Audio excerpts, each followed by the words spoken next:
He asked himself the abstract question to blur the lines of memory.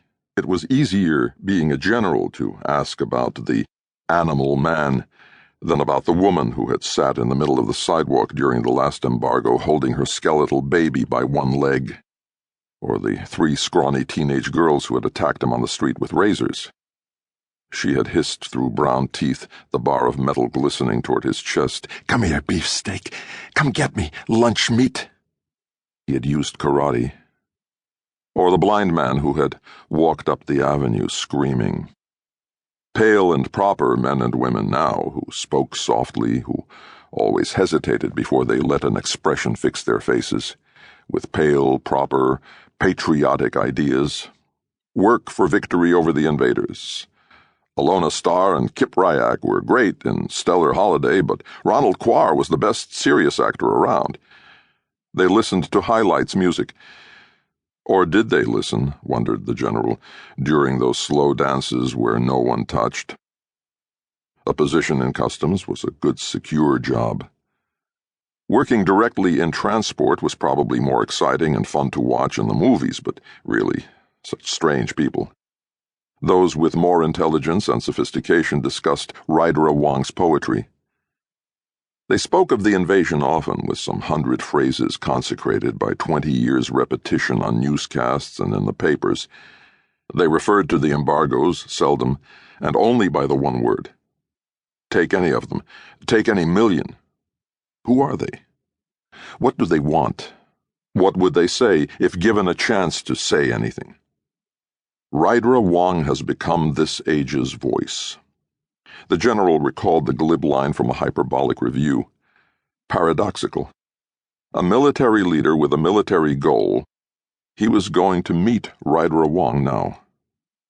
The streetlights came on, and his image glazed on the plate glass window of the bar. That's right. I'm not wearing my uniform this evening. He saw a tall, muscular man with the authority of half a century in his craggy face. He was uncomfortable in the gray civilian suit. Till age 30, the physical impression he had left with people was big and bumbling. Afterwards, the change had coincided with the invasion. It was massive and authoritarian. Had Rydra Wong come to see him at Administrative Alliance headquarters, he would have felt secure. But he was in civvies, not in Stellar Man Green.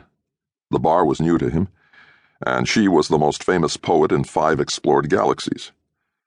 For the first time in a long while, he felt bumbling again. He went inside and whispered, "My God, she's beautiful," without even having to pick her from among the other women.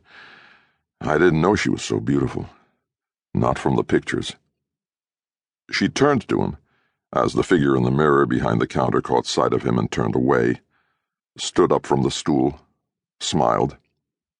He walked forward, took her hand, the words, "Good evening, Miss Wong," tumbling on his tongue till he swallowed them unspoken.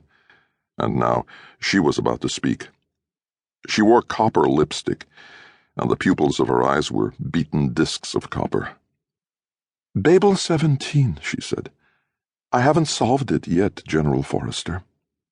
A knitted indigo dress, and her hair like fast water at night spilling one shoulder.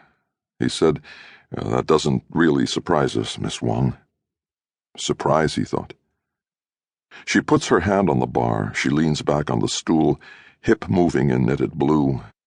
And with each movement I am amazed, surprised, bewildered. Can I be this off guard? Or can she really be that? "But I've gotten further than you people at military have been able to." The gentle line of her mouth bowed with gentler laughter. "From what I've been led to expect of you, Miss Wong, that doesn't surprise me either." Who is she, he thought. He had asked the question of the abstract population. He had asked it of his own reflected image. He asked it of her now, thinking, no one else matters, but I must know about her. That's important. I have to know. "First of all, General," she was saying, "Babel-17 isn't a code." His mind skidded back to the subject and arrived teetering. Not a code, but I thought cryptography had at least established. He stopped because he wasn't sure what